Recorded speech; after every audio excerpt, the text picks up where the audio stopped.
Et bonsoir. Bonsoir. Il y a un pur avion qui est passé dans le micro, histoire d'introduire correctement le live, histoire de commencer sur une bonne note. Elle nous a quitté le 27 septembre. C'était pour beaucoup d'entre nous Minerva McGonagall dans la série de films Harry Potter, mais elle était bien plus que ça. Ce soir, on revient un peu sur Maggie Smith. J'ai compris tout de suite qu'il était cinglé. Donc, Madame Maggie Smith, elle est née en 1934, rien que ça. Elle nous a quittés en fait à 89 ans, un petit peu avant son 90e anniversaire. À 1 an, ça je l'avais vu à la fin de l'article, elle nous a quittés 1 an jour pour jour. Après Michael Gambon qui a incarné Albus Dumbledore, sachez-le. Gambon qui était d'ailleurs le deuxième acteur, si j'ai pas de conneries, qui a incarné Dumbledore, vu que le premier était mort littéralement pendant la production des films. Décidément, ça va être très joyeux ce soir. Donc, elle est considérée comme des plus grandes comédiennes du Royaume-Uni, tu m'étonnes. Elle a joué dans des films notables, des adaptations d'Agatha Christie, Mort sur le Nil, Le choc des titans, etc. La revanche du capitaine Crochet. Elle a eu 250 000 prix, dont évidemment Dame d'honneur de l'ordre de l'Empire britannique pour service rendu aux arts et à la scène. 3 Golden Globes, 6 BAFTA, 4 Emmy Awards et un coupon de réduction pour le Campanile. Donc, elle démarre à Oxford, dans du Shakespeare comme beaucoup de monde, et notamment en 1960, voilà, elle remplace John Paul Wright, on s'en fout de qui c'est, pour le rôle de Daisy dans Rhinocéros de Eugenio Ionesco, mise en scène par Askip. Il a fait 2-3 trucs à l'époque, voilà, il était un peu connu dans le milieu. Avec Laurence Olivier dans le rôle de Bérengère, avec qui ils seront ensuite très proches professionnellement. Laurence Olivier est en train ensuite de constituer la troupe du Royal National Theatre et il propose à Maggie Smith de venir avec elle. Voilà, c'est comme ça qu'ils se sont rencontrés, qu'elle a intégré la Royal National Theatre au moment de la troupe, en tout cas au moment de sa fondation. Elle va y rencontrer tout un tas de monde, des gens que je connais pas, mais pour ceux qui s'y connaissent en théâtre british, je suppose que ça parle. À l'invitation de Robin Phillips, directeur artistique, elle part au Canada rejoindre la troupe de Stratford. Donc elle a fait de 78 à 80, en gros 2 ans au Canada. Après ça, elle revient. Son retour, c'est avec la pièce Virginia, puis Le Train du Monde, La Machine Infernale de Cocteau, où elle joue avec Lambert Wilson, un français. Pas mal, non? C'est français. Et puis, elle va jouer dans des adaptations d'Oscar Wilde, Edward Albee, Alan Bennett. Donc que du lourd, quoi.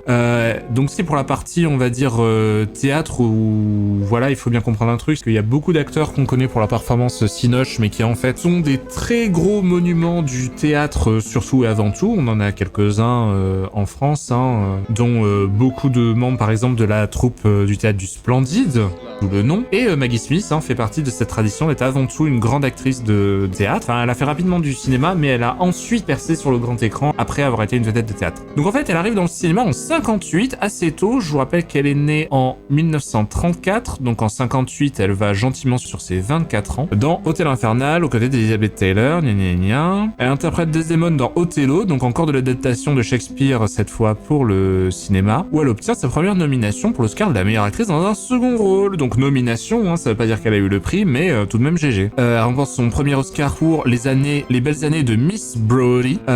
Ensuite, elle va jouer avec de prestigieux réalisateurs que je ne connais absolument pas, sauf pour Steven Spielberg, bien sûr. Elle joue dans Hook, la revanche du capitaine Crochet. Je ne sais pas du tout ce qu'elle joue dans ce film, j'ai complètement oublié. Mais voilà, elle était... Bon, attendez, je vais voir en 2 secondes. Très bien. Maggie Smith joue Wendy âgée. Elle joue Wendy, la version de Wendy qui est vieille, donc genre... ensuite, elle joue dans Chambre avec vue, film de Hitchcock, aux côtés de Judi Dench, rien que ça. Et moi, là, Judi Dench, qui est née quand même en 1934, ça nous fait une belle jambe. Judi Dench, qui est parmi nous, d'ailleurs? Oui, elle est toujours parmi nous, donc, elle va bien aller sur ses 90 ans. Voilà, elle gagne pas mal de prix à ce moment-là. Elle s'impose dans les adaptations d'enquête d'Hercule Poirot, donc voilà, Mort sur le Nil et Meurtre au Soleil. Elle joue aussi Port-Royal avec Michael Palin. Elle joue dans Sister Act. Elle joue la vieille dans Sister Act, la mère supérieure. Et bien sûr, Minerva McGonagall pendant les 8 films de la saga. 8, enfin non, plutôt 7, qu'elle jouera dans tout sauf Les Reliques de la Mort partie 1 pour raison de santé. Alors, il se trouve que de tête, je crois pas qu'on voit son personnage dans la première partie. Je vois pas trop pour qu'on le verrait, en fait. Mais bon, en tout cas, elle était pas pour raison de santé. Moi, j'ai l'impression qu'elle était pas pour raison de scénario. En 2001, Gosford Park de Robert Altman lui vaut sa 6e nomination aux Oscars. Donc, elle aura eu 6 nominations aux Oscars au total, je crois. À la télé, elle y a joué comme très jeune comédienne, en fait, hein, mais après enfin, jeune, on va dire. Elle fait aucune apparition à la télévision entre 72 et 83, et après cette date, elle apparaît dans une poignée de production. Toutefois, en 2010, elle accepte le rôle de Violet Crowley, comtesse douanière de Grantham dans Downton Abbey. Alors, j'ai pas vu Downton Abbey, mais ça a fait un tel carton, je suppose que certains d'entre vous l'ont vu et se rappellent de son personnage iconique habillé en violet, je crois. Le rôle lui permet de gagner en notoriété. Ce à quoi elle déclarera, et on y reviendra tout à l'heure, je cite: « La notoriété est quelque chose de totalement stupide. J'ai mené une vie parfaitement normale jusqu'à Downton Abbey. Or, j'avais fait énormément de choses quand cette série est arrivée. J'allais au théâtre, dans les galeries d'art seul. Maintenant, je ne peux plus. » Et ça dit un truc, je trouve. Parce que Minerva McGonagall, pendant 7 films et demi, tout va bien. C'est une femme normale qui continue à vivre une vie normale. Mais le jour où c'est Downton Abbey, où c'est la télévision, c'est de la série, là, d'un seul coup, se passe un truc, un phénomène de popularité pour elle, où bam, elle est reconnue dans la rue, elle peut plus sortir. J'ai trouvé ça un peu étonnant, comme quoi le pouvoir de la télé, quoi. À l'âge de... Oui, c'était aussi ça, je veux parler, après on s'arrêtera. À l'âge de 88 ans, Maggie Smith est choisie par la marque de luxe comme égérie pour la promotion en 2024 d'une collection de sacs. Et oui, vous avez peut-être vu passer cette photo à l'époque, moi je l'adore. Maggie Smith devient une icône de mode à 88 ans, c'est absolument génial. Alors, je vais essayer de dézoomer un peu pour qu'on puisse bien voir la photo et s'intéresser vite fait au parti pris. Donc, faut savoir que depuis les années 2000, hein, il y a un mouvement chez certains créateurs de mode d'aller chercher des mannequins moins conventionnels, notamment, c'est des trucs qu'on voit beaucoup, c'est beaucoup plus mode, mais des mannequins XL ou des mannequins avec plus de forme, des mannequins avec des imperfections de peau, du tatouage, des taches de rousseur, des trucs comme ça, et des personnes âgées, plus âgées, voire carrément âgées. La photo est intéressante, hein. On est sur une photo qui se veut plutôt lumière naturelle, on va dire, lumière naturelle, mais je sais pas si vous voyez, qui tape vachement du haut. On voit que les cheveux sont très éclairés ici, on va rezoomer un peu, et au niveau du front, on voit une ombre ici, une lumière là, donc on a une lumière qui vient vraiment du haut, qui a pour effet d'agrandir vachement le front, de créer une ombre ici, et de créer en fait de manière générale pas mal d'ombres sur son visage, qui font ressortir à mort les rides, les sinuosités et tout ce qui fait un visage âgé marqué par le temps. C'est pas juste qu'on prend une femme de quasiment 90 ans et que on dit voilà, ça peut être cool, ça peut être chic, machin, on en fait une icône de mode. Non. On iconise son âge. On en fait c'est un statement presque. C'est complètement voulu, ça va très loin parce que je crois pas qu'elle ait les yeux verrons, l'actrice, mais vous voyez que les yeux sortent pas de la même couleur. Il y a plein d'imperfections qui ont été laissées volontairement. On l'habille complètement en fourrure, c'est un truc kitsch qu'il en peut plus, années, je sais pas moi, 50, 60, quelque chose comme ça va chercher probablement la période, années 60, oui, années 60, elle avait dans les 20 ans, donc ça correspondrait peut-être, voilà, à un truc très glamour à l'époque où elle avait 20 ans et aurait pu être une jeune mannequin, donc il y a un jeu assez marrant sur la temporalité. Le choix du fond derrière, dans un coin de rue comme ça, qui fait extrêmement londonien, avec un mur pareil, beaucoup de textures, une photo très texturée globalement, on est là pour l'imperfection, on est là pour avoir un truc très vivant, très charnu, et en même temps typique quoi. Il y a un mélange des genres qui passe très bien, et le sac qui lui est parfaitement lisse, on va dire, un peu parfait, contraste vachement avec tout ça. On est dans la photo de mode typique, vous savez, on n'est pas en train de photographier le produit seul, il est énormément mis en contexte, voire quasiment invisible dans la photo, hein. Il ressort pas à mort, mais juste suffisamment. Voilà, donc photo que j'avais beaucoup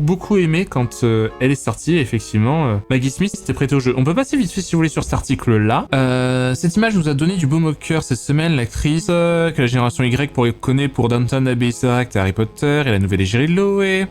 Pour la collection de la maison espagnole, aux côtés de Josh O'Connor, Dakota Fanning, Taeyong Fei-sung et Rachel Jones, donc des gens un petit peu plus jeunes. Voilà, autre photo de la série. Maggie Smith, 88 ans, nouvelle égérie. Vous voyez que là, la photo est moins violente, elle est plus sage globalement. On a des ombres un peu moins marquées, le type d'éclairage est toujours le même, mais des ombres un petit peu moins marquées, un petit peu plus lisses. Le sac ressort vachement plus du fait du contraste avec la couleur de sa tenue, pardon. Mais pareil, la tenue fait bourgeoisie british hippique. On va complètement chercher Maggie Smith pour ce qu'elle est dans cette photo-là, c'est assez sympa. Donc Jonathan Anderson, le créateur, j'imagine, a du flair. Avant même que les personnalités ne deviennent des stars interplanétaires, le créateur a le pouvoir de détecter le talent de chacune d'entre elles. C'est ainsi qu'il remarque rapidement le britannique Kit Connor, acteur phare de la série Heartstopper sur Netflix, et l'invite au premier rang de son dernier défilé avant de lui proposer de devenir égérie de la campagne JW Anderson X80. Il y a donc Jonathan Anderson assez doué pour casser des gens, mais le pouvoir de Jonathan Anderson, c'est la manière dont il choisit les personnalités pour représenter ses collections. Exit les superstars américaines, le créateur britannique préfère miser sur les women and men next door, bien loin de la sphère de la mode, donc une personne normale, next door, que vous pourriez croiser dans la rue, dans votre quartier. C'est ainsi qu'il invite l'incomparable Anthony Hopkins, et ça je l'avais pas vu, à poser pour la campagne automne-hiver de Loewe, ou encore l'historien d'art Hans Ulrich Obrist. Alors attendez, on va voir la photo de Anthony putain de Hopkins. Attendez, j'ai un doute, mais il nous a quittés ou pas encore, Anthony Hopkins? Non, il est toujours parmi nous. Ouf. Et donc Anthony Hopkins, dans un look incroyable de vieux british à la cool en streetwear, avec son petit sac. Il s'appelle David, il va faire ses courses à Borough Market à Londres. Il me fait mourir de rire. Il a un look, il a une attitude dandiesque qu'elle en peut plus, c'est très sympa. J'aime beaucoup. Son nouveau coup de maître met en scène Maggie Smith avec sa dernière campagne printemps-été. Le designer a réussi à mettre tout le monde d'accord et à créer un véritable raz-de-marée sur les réseaux sociaux. C'est simple, à peine ouvrons-nous notre compte Insta que l'image du professeur McGonagall se retrouve partout, immortalisée par l'emblématique Jürgen Teller. Ah, ça doit être le photographe, tiens. Les clichés, voilà, subliment les traits et les rides assumés de la talentueuse actrice qu'on retrouve habillée avec des créations subversives du designer. Avec le sourire en coin qu'on lui connaît, l'actrice a réussi à se poser comme une icône de mode. Et donc voilà, autre photo très sympa de la collection. Je l'ai pas regardé avant, on peut se mater l'interview de Maggie Smith pour la BFI, donc la British Foundation of Image, j'aime bien. British Film Institute, je suis un connard, c'est pas du tout ça. Qui nous parle un peu de je crois, entre autres son rapport à la célébrité. Oui, au cinéma, les acteurs ils aiment pas revoir leur image, qu'ils ont fait la prise une fois et on peut plus l'améliorer après. Voilà, aux avant-premières, les premiere things. Elle déteste ça, les avant-premières où elle se revoit jouer. Bon, les sous-titres français sont catastrophiques, hein, on comprend vaguement, mais bon. Il lui demande si elle aime tourner d'être sur du plateau de tournage. Elle dit ça dépend vraiment des gens, de l'atmosphère, du contexte. Oui, elle est complètement paumée. Ah oui. Ouais, donc en fait c'est marrant parce que on la connaît vachement pour son travail au cinéma, et en fait le cinéma c'est pas son environnement naturel de base, c'est une théâtreuse, et voilà, elle explique un peu que ça varie du tout au tout, mais il y a des fois où le cinéma ça peut être inconfortable, instable, c'est un peu labyrinthique, une prod, et elle se retrouvait des fois dans des situations où on lui dit de tourner, bon bah elle tourne, mais c'est un peu l'enfer, sortez-moi de là. Tu restes des heures à attendre que ce soit à toi de tourner, et pendant ce temps-là, il y a une équipe qui passe des heures à setup, machin, voilà, et sortir de là, pimpant, prêt à tourner, c'est très difficile. Vraiment, ce qui la traumatise, c'est la caravane, c'est la roulotte, quoi. Donc un de ses pires souvenirs de village, c'est à tourner pour Harry Potter, assise dans sa caravane jour après jour et ne pas s'en tourner. Voilà, on se sent un peu inutile et c'est des mauvais moments à passer. Voilà, on va pas faire l'interview entière, mais c'est ça que je voulais voir. De plus en plus de gens la connaissent. Non, mais voilà, elle dit premier Doug, jusqu'à Downton Abbey, sa vie privée, elle est très bien. Elle ne peut plus faire ce qu'elle veut, sortir en pluie, personne savait qui c'était, alors qu'elle a travaillé pendant des années, tout a changé un lundi, soudain. Non, voilà. Downton Abbey, elle a jamais regardé.